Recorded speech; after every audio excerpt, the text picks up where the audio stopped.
Est-ce que, par exemple, pour donner un exemple, concret, est-ce que, par exemple, ça voudrait dire: je ressens, une émotion forte, admettons, de la colère, et donc ça veut dire, sur le plan humain, m'autoriser à la ressentir complètement, totalement, vraiment me laisser traverser par cette énergie-là et en même temps et c'est là où pour moi des fois, je me pose la question, bah, du coup, mais pourquoi on se prend le chou? Enfin, pourquoi moi je me Mmh. pose des questions alors qu'il y a des gens vraiment qui traversent la vie, ils se posent pas de questions, ils ont l'air de très bien vivre, hein.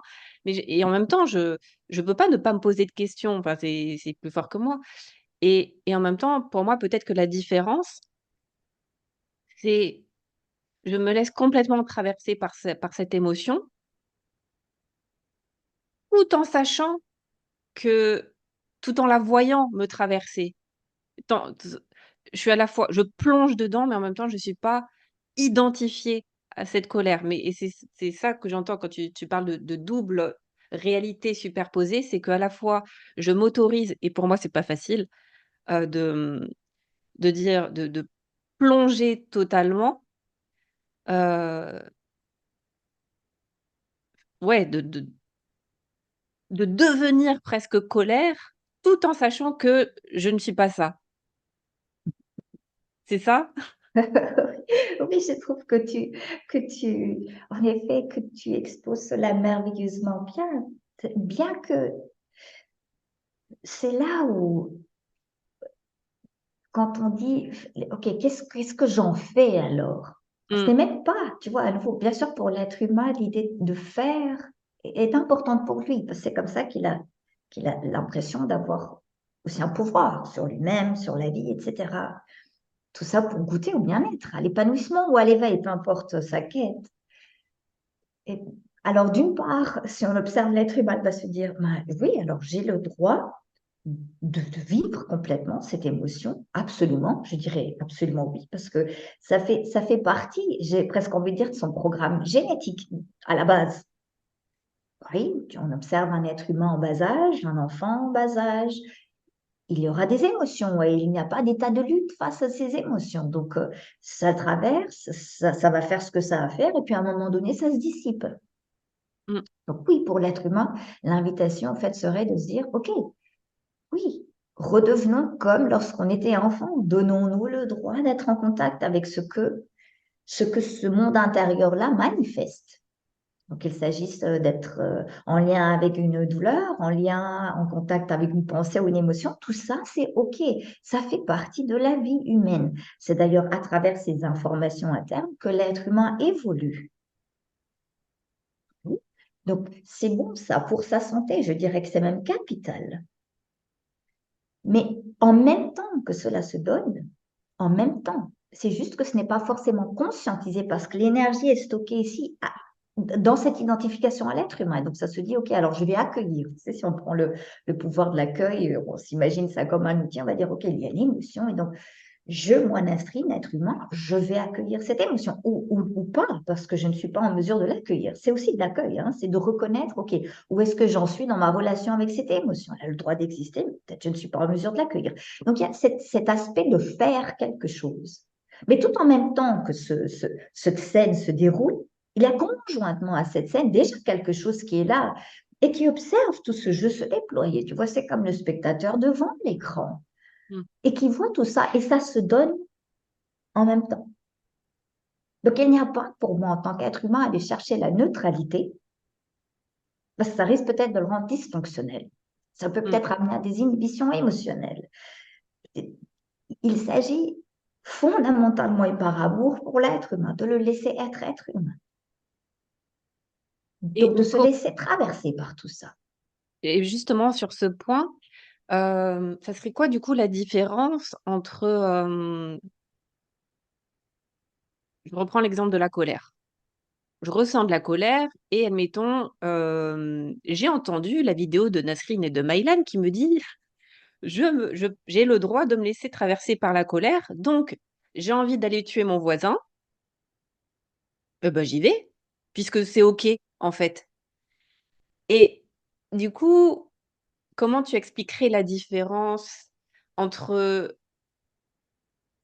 se laisser traverser et comment dire? On peut vraiment, selon nos filtres et notre, niveau de conscience, hein, on pourrait vraiment l'interpréter comme, et bah, tout est OK, puisqu'en plus la vie ne me juge pas, la vie est accueil, donc j'ai envie de foutre un pain, à quelqu'un, bah, j'y vais. C'est quoi le problème? Tu vois? Comment que c'est bien sûr que c'est pas ce que tu dis et donc c'est quoi la subtilité avec finalement quelqu'un qui est conscient avec quelqu'un qui n'est pas conscient? Mais dans les 2 cas, les 2 personnes, on va dire, elles se laissent les 2 personnes se laissent traverser par l'émotion, sauf qu'il y en a une qui va agir en fonction de cette, qui va pour elle se laisser traverser, c'est aller jusqu'au bout de la pensée, de trucs et donc bah, du coup, voilà, j'ai envie de mettre un pain à quelqu'un, bah, j'y vais parce que je me laisse traverser et que je vois pas où est le problème et puis l'autre qui va pas le faire. C'est quoi la différence? Alors peut-être qu'il faudrait distinguer certaines choses ici parce que tu dis que se laisser traverser peut amener à deux résultats différents. Ça peut Oui, amener à différents résultats, bien évidemment, mais en fait, le pouvoir de l'accueil, lorsque je me mets en contact avec la colère, lorsque je lui donne cet espace d'existence, je ne serai en tout cas pas, ou je ne serai pas enclin à aller tuer quiconque, parce que fondamentalement, ce qui me donne envie de tuer quelqu'un, je ne vais pas tuer quelqu'un d'ailleurs, je vais tuer la colère. Donc ce qui nous donne cette tendance-là à la violence n'est pas le fait du tout de se laisser traverser par l'émotion colère, mais c'est en lien avec le refoulement. mmh, Donc la colère arrive, et il y a quelque chose ici à l'intérieur qui a été formaté par le conditionnement. C'est comme ça pour beaucoup. C'est pour ça qu'il y a beaucoup de violence. Et qui dit, il ne faut pas se mettre en contact avec la colère. La colère, c'est dangereux. La colère, c'est mal. Alors, qu'est-ce qui se passe très souvent? C'est que tu veux aller anéantir la colère parce que tu crois qu'elle est mauvaise. Tu sais, je vais te donner un exemple ici d'une personne que j'ai accompagnée et qui a tué 3 personnes. ah, Elle était en prison parce qu'elle a tué 3 personnes. Pour remettre tout ça dans son contexte, c'était un monsieur qui souffrait énormément parce qu'il vivait dans un pays où il y avait la guerre. Et à un moment donné, il s'est retrouvé avec sa femme et son enfant, seul chez lui. Et il y a eu 3 personnes du clan opposé qui sont venues tuer sa femme et son enfant, son fils. Ouais. Et il y a toute une scène comme ça qu'il explique, et je vais t'épargner les détails. Il ne le tue pas, lui. Ils repartent en rigolant. Alors ce monsieur, tout au long de mon accompagnement, en fait, me disait, je suis devenu un meurtrier. Ma seule obsession, c'était d'aller tuer ces 3 personnes qui ont ôté ce que j'avais de plus cher dans ma vie, ma femme et mon fils. Et donc, tout au long de nos rencontres et de nos observations, expériences, exercices que je l'ai invité à faire, il s'est aperçu qu'en tuant ces 3 personnes, parce qu'il les a véritablement tuées, cette souffrance-là ne s'arrêtait pas. Il me disait, je ne comprends pas, Nasri. Je les ai tués les 3. Ça n'allait pas mieux. Et il a compris par la suite au final. Parce que je lui ai demandé, mais en tuant ces 3 personnes, mais qu'est-ce que vous vouliez tuer véritablement? Il me disait la colère, mais aussi la tristesse, mmh, cette souffrance. C'est ça que je voulais tuer.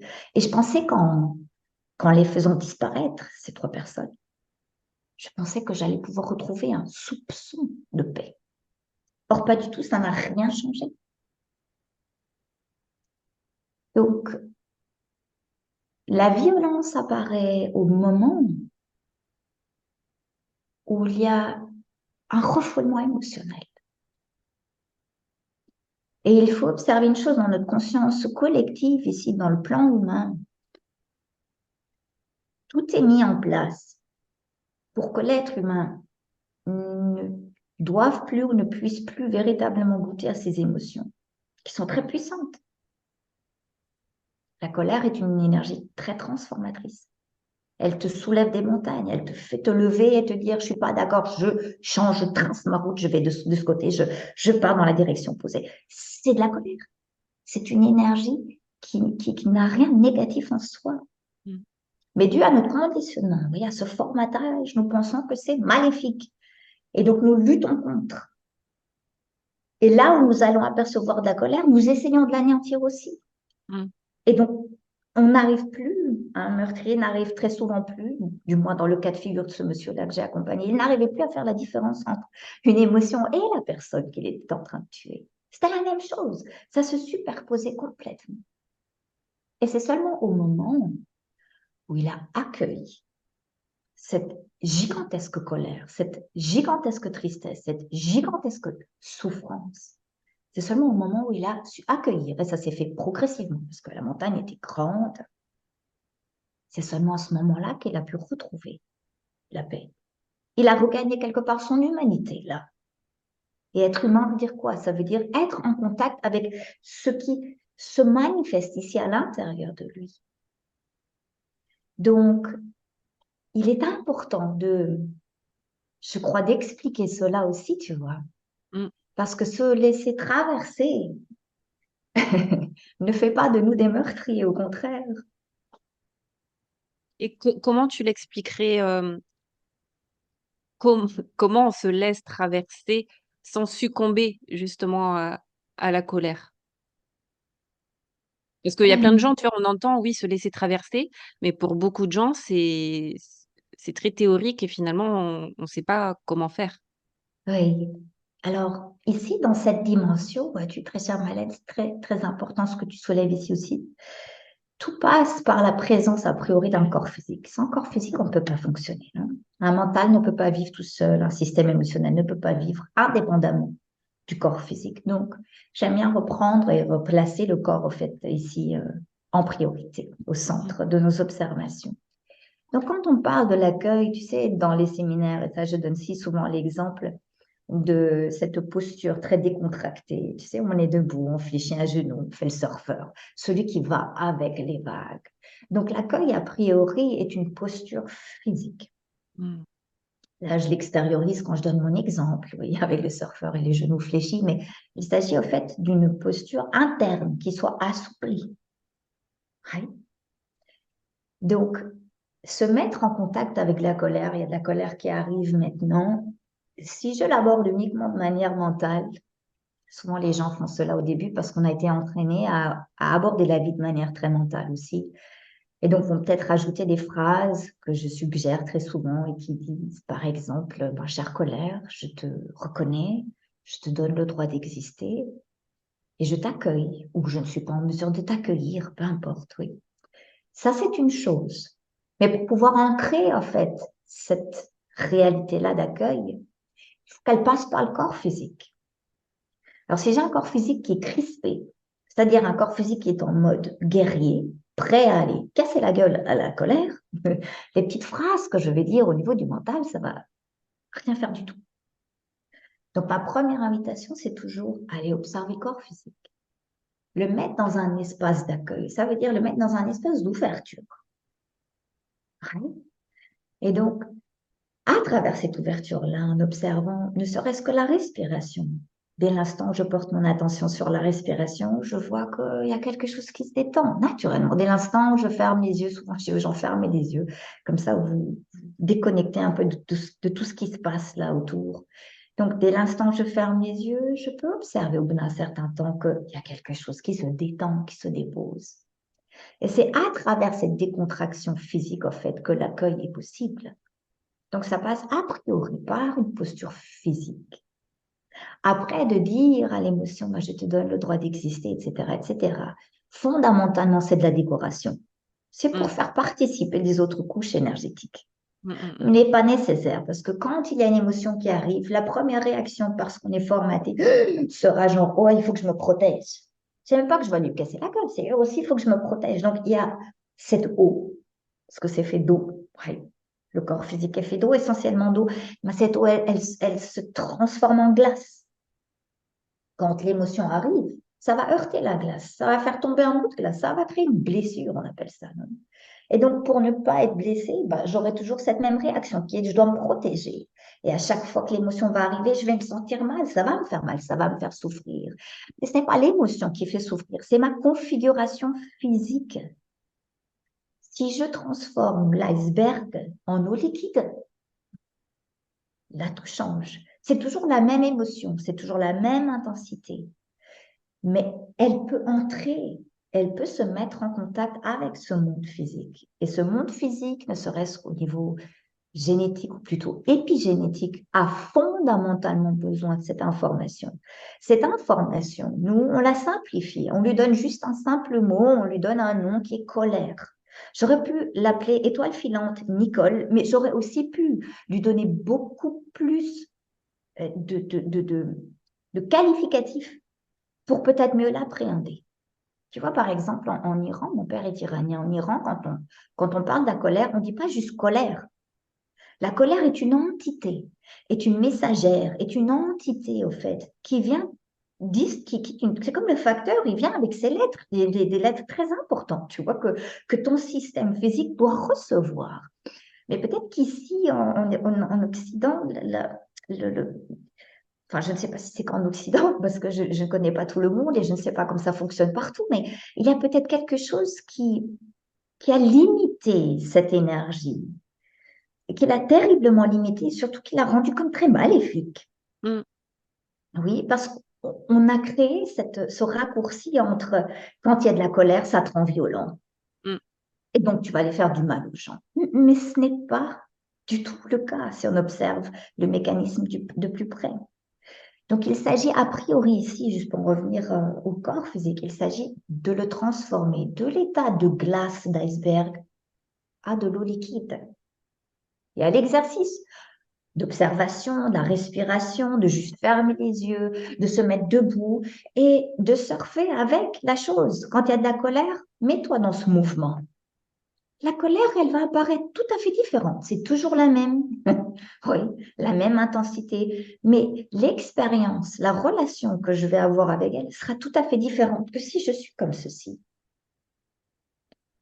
Donc, il n'existe pas, hein, pour juste résumer la chose, il n'existe pas d'émotion, il n'existe pas le négatif n'existe pas. C'est la manière, le matériau, dans quelle configuration est mon matériau physique. C'est ça qui fait toute la différence. Si c'est assoupli, ça va être accueilli. Facile. L'enfant en bas âge le fait facilement parce qu'il ne connaît pas cet état de lutte. C'est seulement au fil des ans qu'on lui apprend à lutter. Non, tu n'as pas le droit de penser, tu n'as pas le droit de ressentir, tu n'as pas le droit de ceci et de cela. Et donc, ça le rend très cristallisé. C'est là où les problèmes apparaissent parce qu'avant ça, il n'y en avait pas sur le plan humain, dans sa propre relation à lui-même. Et par rapport à ça, parce que bah, moi, je tombe régulièrement dans le piège de... parce que quand on entend finalement bah, les petits, ouais, les petites clés là, que tu nous donnes déjà au niveau physique, se détendre, etc., pour pouvoir accueillir la colère, euh, il y a comme, comment dire, de ce que de ce que j'en ai compris aujourd'hui, c'est que accueillir la colère, ça veut dire accepter totalement qu'il y a de la colère, plutôt que de vouloir la dissiper. Et du coup, souvent, on va se dire, alors, faut que j'accueille la colère pour la faire disparaître. Et finalement, quand on se met dans ce truc de, allez, je me mets en méditation, je vais aller accueillir ma colère. En fait, je veux pas accueillir ma colère. En fait, je veux la faire disparaître. Et donc, tu vois, il y a souvent ce piège un peu subtil de, je vais utiliser l'outil de l'accueil pour contrer la colère. Or, c'est pas du tout, enfin, de ce que je comprends aujourd'hui, c'est que c'est pas du tout ça, en fait. L'accueil, c'est pas, trouver un petit truc, une petite astuce pour la faire disparaître et c'est là où souvent c'est hyper subtil ouais, c'est un petit piège, j'allais dire, de dire: «Allez, je vais accueillir», mais parce qu'en fait, j'ai l'intention de la faire disparaître. Or l'accueil, c'est que le point de départ, c'est de pas souhaiter la faire disparaître. Exactement, Maïlan, exactement. C'est merveilleux, oui. Comme tu pointes sur la victoire, en effet. L'accueil est très souvent abordé, a priori, comme un outil. Mmh, À nouveau, parce qu'on a été conditionné à penser qu'on a besoin d'outils pour aller bien, mmh, d'outils extérieurs. Et donc, souvent, les gens prennent l'accueil, voilà, comme c'est un outil, donc je vais l'utiliser. Et ces personnes, au début, c'est normal aussi de passer par cette expérience. C'est OK, toute expérience est propice à bah, élargir l'horizon, la conscience aussi de cet être humain, oui, à grandir. Donc, c'est OK, mais très souvent, ces personnes euh, diront par la suite qu'en fait, dès l'instant où elles utilisent l'accueil comme un outil, ça ne fonctionne plus. J'entends souvent, ah, mais ça fonctionne plus. Donc, on est en pleine dualité aussi. Et c'est là où le chat se mord parfois la queue parce que d'une part, on est dans une situation où on aimerait en sortir. Et donc, pour en sortir, on utilise un outil. Mais dès l'instant où j'ai cet outil en main, il me faut la situation correspondante. Dès l'instant où j'ai un outil en main qui vise à anéantir une situation, ben, cette situation doit se maintenir tant que j'ai l'outil en main. Donc, l'invitation ici, c'est aussi d'aller observer ce mécanisme qui est en lien avec la dualité. Donc, de se dire, OK, j'observe que quand je fais cela dans le but d'anéantir telle chose, ben voilà ce que ça me donne comme résultat. Après, c'est mmh, aussi d'aller questionner le pourquoi est-ce que je veux faire disparaître cette chose. OK, c'est parce qu'il y a de la colère. Très bien. Alors, je veux questionner qu'est-ce qu'il y a de mal ou de mauvais dans la colère. Mais avant cela, c'est quoi de la colère? C'est quoi la colère? Ça a quel goût, quelle forme, ça se présente? Est-ce que c'est toujours pareil? C'est quoi la colère? Je veux m'entretenir avec cela. C'est là où peut-être on ne se prend peut-être pas assez de temps non plus à faire ces observations-là, à étudier, à se mettre en contact avec la chose pour mieux l'appréhender. Non pas pour plus la contrôler, non, mais mmh, juste pour mieux se mettre en contact avec. C'est comme si, je ne sais pas, tu achètes un animal de compagnie, tu as ton chien, voilà, tu vas apprendre à le connaître. Ben, la colère, c'est comme ton animal de compagnie. Ça va t'accompagner tout au long de ta vie en tant qu'être humain. Donc, je veux m'entretenir, je veux voir comment ça fonctionne. Quand je fais une caresse ici, ah, il aime bien. Quand je lui tire une claque, il aime moins. Oui, donc je veux aborder tout ce système émotionnel un peu de la même façon et ne pas m'arrêter à cette étiquette qui a été collée sur cette porte. Et c'est fait exprès, tu vois, on met colère et puis après, tu as les clignotants qui indiquent danger, ne surtout pas traverser cette porte parce que ça risque vraiment de détruire, de te détruire, tu risques de détruire les autres, etc.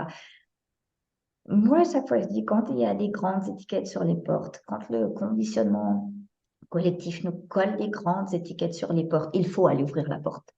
mmh, Il faut aller voir ce qui se passe. Parce que très souvent, c'est pour empêcher l'être humain d'accéder à son plein potentiel. Et son plein potentiel, pour goûter à tous ses potentiels, il doit passer par le système émotionnel aussi. Parce que l'émotion colère, ce n'est pas qu'elle va te mettre en colère. Nous, c'est la déduction qu'on en fait. Ah, il y a de la colère qui arrive, ça va me mettre en colère. Non, la colère, elle va te donner tellement d'informations sur tout ce qui ne va pas dans ta vie, sur tout ce que tu t'infliges dans ta vie, sur tout ce que tu as marre de t'infliger, tu vois, dans ta vie, de tout ce que tu aimerais te libérer. Elle va mettre tout ça en lumière, la colère. Elle va venir t'aider, la colère. Elle va te donner l'énergie nécessaire pour changer de direction, pour oser dire non, pour arrêter d'écouter, de juste dire acquiescer et ne pas avoir assez de scepticisme et tout avaler tout cru. Elle va te faire évoluer, elle va te faire grandir. Elle va permettre à ton esprit de s'aiguiser aussi. Oui, tout ça. La colère, elle va te permettre de te mettre en contact avec tous ces potentiels qui sont là en toi. mmh, Elle va pas te mettre en colère, la colère. mmh, Mais mmh, mmh. c'est le raccourci qu'on nous a donné. Et souvent, on s'arrête à ça. On s'arrête à ça aussi parce qu'on n'a pas l'énergie suffisante. Parce que quand on parle d'accueil, il ne faut pas oublier une chose, c'est fait d'eau. Maintenant, pour pouvoir accueillir, pour pouvoir passer de cet état d'iceberg qui est intimement en lien avec la déshydratation. Donc, quand c'est déshydraté au niveau cellulaire, le corps physique aura tendance à être tendu du matin au soir. Et s'il est tendu du matin au soir, il ne peut pas accueillir. Ça va être très difficile de faire le surfeur. Mmh. Il y aura beaucoup de résistance. Oui. Donc, il faut aussi observer que tout ce processus d'accueil et me mettre en contact avec toutes ces informations, c'est un univers rempli d'informations. Pour pouvoir le faire, il faut que j'ai aussi suffisamment d'énergie. Donc, il faut aussi prendre soin du corps. Il faut l'hydrater sur une base régulière, comme je répète tout le temps, avec de l'eau plate. Il faut lui faire du sport, de la relaxation. Il faut qu'il ait des moments où il ne fait rien. C'est juste Mmh. être là, juste de la contemplation, de la méditation, peu importe comment ça va résonner pour tout un chacun. Mais en investissant notre énergie a priori au niveau du corps physique, ça va permettre davantage d'accueil. Et qu'est-ce que ça va permettre aussi? Dans la mécanique de l'esprit. Oui, parce que moi, j'ai commencé là il y a 20 ans avec la mécanique de l'esprit, puis je me suis rendu compte que c'était peut-être un peu en avance sur le temps au niveau de la conscience collective. Donc, j'ai passé par le pouvoir de l'accueil, qui en fait est un mécanisme qui est expliqué en détail dans la mécanique de l'esprit. Et le processus d'accueil est en fait un mécanisme de neutralisation. Je n'avais pas trop envie de l'introduire juste avant dans notre discussion parce que l'idée, c'est pas d'utiliser ça comme un outil pour neutraliser. En fait, ça se donne tout seul. C'est-à-dire que dès l'instant, tu vois, dès l'instant, en fait, où je vais accueillir, comment? Ben, en détendant ceci. Ça, c'est de l'accueil. Juste en faisant ça. Pourvu qu'il y ait assez d'eau, que ce soit assez hydraté. Donc, je vais aller vers un verre d'eau, ça va favoriser l'accueil. En faisant cela, en fait, l'information va rentrer à l'intérieur du noyau cellulaire, la colère, cette information. Elle va générer ce qu'elle a généré. Elle va générer bien d'autres choses encore au niveau de tout ce corps énergétique, corps, mental, émotion et toutes les autres couches de ce vaste oignon qu'est l'être humain, oui. Et puis après, ça va permettre d'utiliser l'énergie qui n'est pas perdue par la lutte pour être amené au deuxième étage dont on parlait avant. Mmh. C'est un mécanisme qui se fait, c'est utilisé ici, ça ne perd pas d'énergie. Le reste est amené à l'étage supérieur.